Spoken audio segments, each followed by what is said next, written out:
Which conspiracy theory is so believable that it might be true? That your phone's microphone is constantly hot and it's listening for keywords to target advertising. Most glaring instance where this happened to me was when I walked into a colleague's office. He had just gotten a standing desk, but one that goes on top of his existing desk rather than a standalone model. That's important to note. I said, "Nice standing desk, when did you get that?" "Thanks, just today," he replied. That was literally all that was said about the desk. We talked about work-related stuff, and as I walked out and checked my phone, there was an ad on Facebook for that exact model of standing desk. I have never owned one, wanted one, or Googled one before.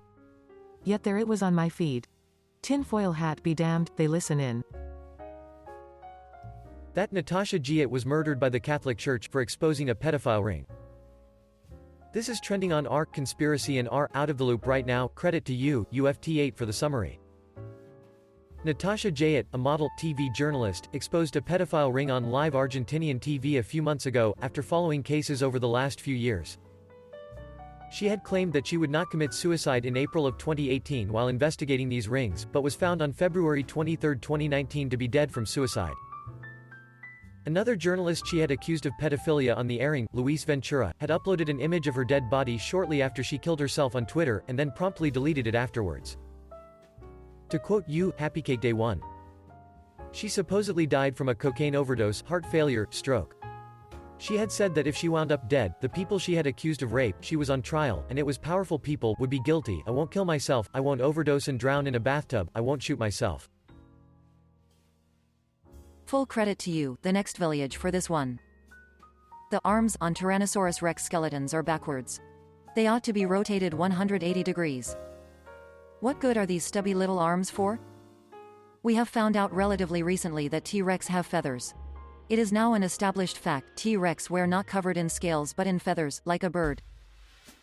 Take the arms on a T-Rex and flip them around 180 degrees. Now you have wings like an ostrich.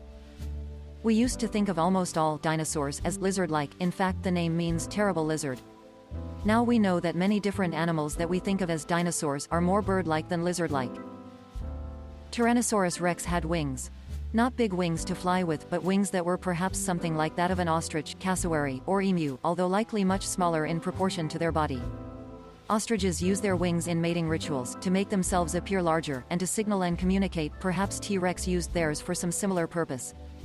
They did not have useless stubby little arms. My conspiracy theory.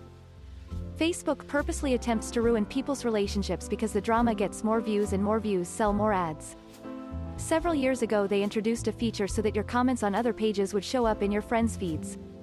So if you're secretly an atheist and you comment on some atheist page, it shows up in your devout Southern Baptist Grandma Muriel's timeline, even though it's a conversation that has nothing to do with her and there's no reason for it to be. As a result, Facebook outs you to your family, and Grandma is typing away at all the evil Satanists trying to corrupt her grandson. And if you comment on a public post, it's unavoidable. You used to be able to control who could see your comments even on public posts by other pages, but at the same time Facebook introduced their tattletale feature, they took that ability away. Now if they were to stumble across the same page they'd be able to see your comment, but after that change, Facebook started pointing everybody you know directly to it. Not to mention, the privacy settings are difficult to find, difficult to understand, and with each passing year gives you less and less control over who sees what. By forcibly combining everybody's social circles, Facebook is trying to generate conflict. They want to generate conflict because the conflict happens on Facebook, which means people logging onto Facebook more often and seeing more ads. They're essentially an internet tabloid, except instead of showcasing the personal drama of celebrities for clicks and sales, they're doing it to you instead. Ever notice how the vast majority of family drama, relationship fights, etc. these days happens on Facebook? That's by design. Facebook is literally destroying the social fabric to make a buck.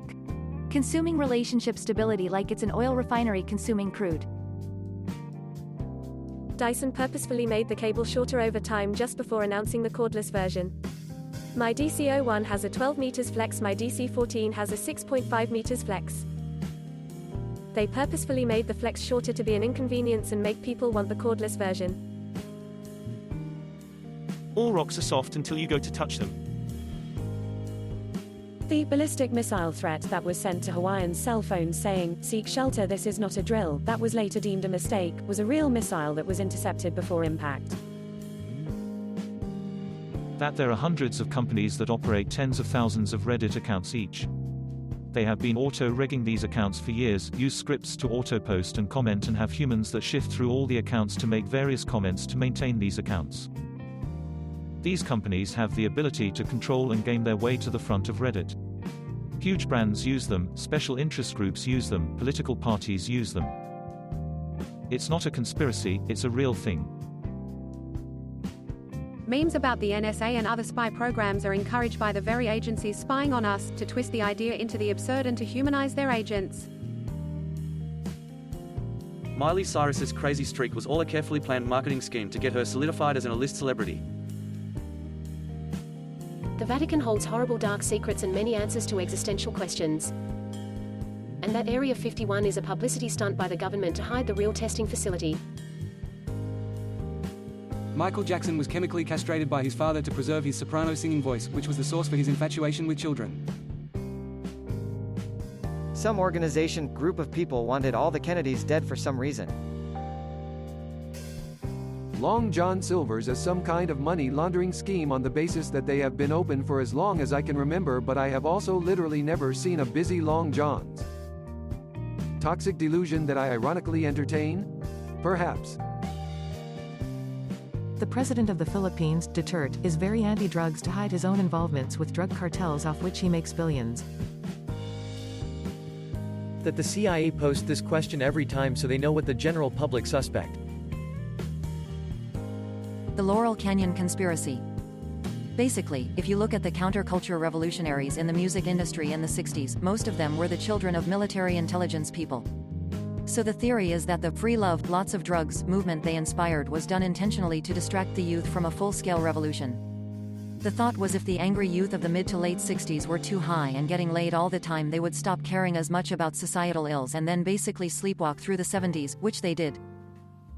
I stumbled upon this when I was reading up on Jim Morrison and how his father was the one who called in the fake strike at the Gulf of Tonkin that kicked off the Vietnam War, and which was shown later to have been a false flag. Turns out, a lot of his contemporaries were also children of highly placed military people with ties to intelligence. Strange that they all wound up in Laurel Canyon as part of the same movement. Apple started the meme about AirPods being expensive as a marketing ploy. The value of expensive art is just as a pseudo-currency for rich people to subtly buy drugs or other illicit things. Cops go on ways and leave random police sightings to cause people to slow without actually having to stay and check on people. I don't have time to type it all out right now, but the entire situation surrounding the construction and operation of Denver International Airport is strange, even by non-conspiracist standards. Have fun in the rabbit hole. The development of the F-35 fighter jet is so over budget, so the military can fund other top-secret projects without making a new line item on the budget. It's the only conspiracy theory I believe. Robert Kardashian destroyed evidence that would have convicted O.J. He was handed a Louis Vuitton garment bag by O.J.'s assistant right as O.J. returned from Chicago. None of the cops paid any attention to him as he walked away with the bag. When the bag theory was discovered a month later, Kardashian claimed to have lost it. Darth Jar Jar was 100% planned and hinted at in TPM, but the sheer amount of hatred for the character made Lucas back down. I actually wish he went through with the original vision. The recommended food pyramid is created by the FDA, but the FDA is funded by a lot of certain food industries, poultry, dairy, etc. They in turn made the recommended nutrition based off of their funding by these companies, and not based on a well-balanced diet. The government experiments on the mentally insane because no one will believe someone with that kind of medical history. The Reddit search function is intentionally bad, or not purposely bad, but they know how to fix it but refuse to encourage more new posts. Everyone should learn to code is a movement to flood the market with software engineers so that salaries can be reduced. That's also why they're dropping software engineer as a title for the lesser title of coder. What the authorities say, Mick Jagger is simply an iconic rock and roll star and nothing more. **** theory from U. Ramses the Pigeon ****. The song Tick Tock, as performed by Kesha, was written by a guy named Benny Blanco. Its lyrics include the line, "We kick them to the curb unless they look like Mick Jagger."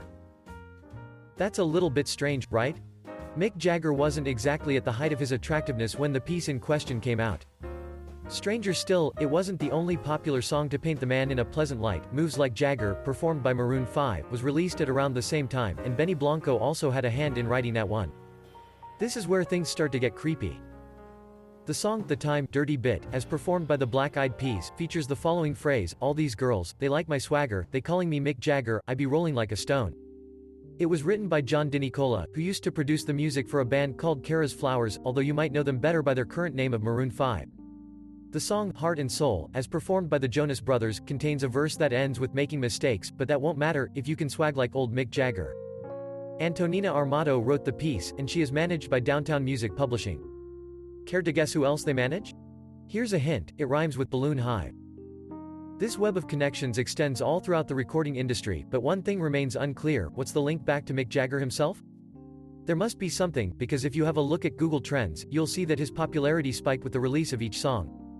The only time in recent memory when it has been higher is during a period in March of 2014, when his girlfriend died.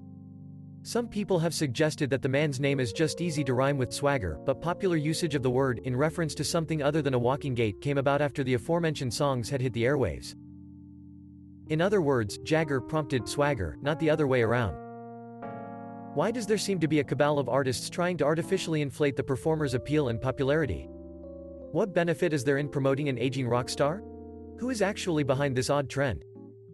In order to answer those questions, we need to turn to Vivendi. This is a company which owns a lot of stuff. Their subsidiaries include Dailymotion, Ubisoft, Gameloft, and the Universal Music Group. The Rolling Stones signed to Universal Music in 2008. In 2010, all of the songs listed above were released. Look at those Google Trends again. 2008 marked Mick Jagger's lowest ever dip in popularity, and the slump continued until February of 2010, right after Tick Tock became the most popular song on the radio. In September of that same year, the Rolling Stones re-released their Rare concert movie, securing the #1 spot on 4 different countries' charts, the US and the UK being 2 of them, second place on 4 more, and a double platinum certification in Canada.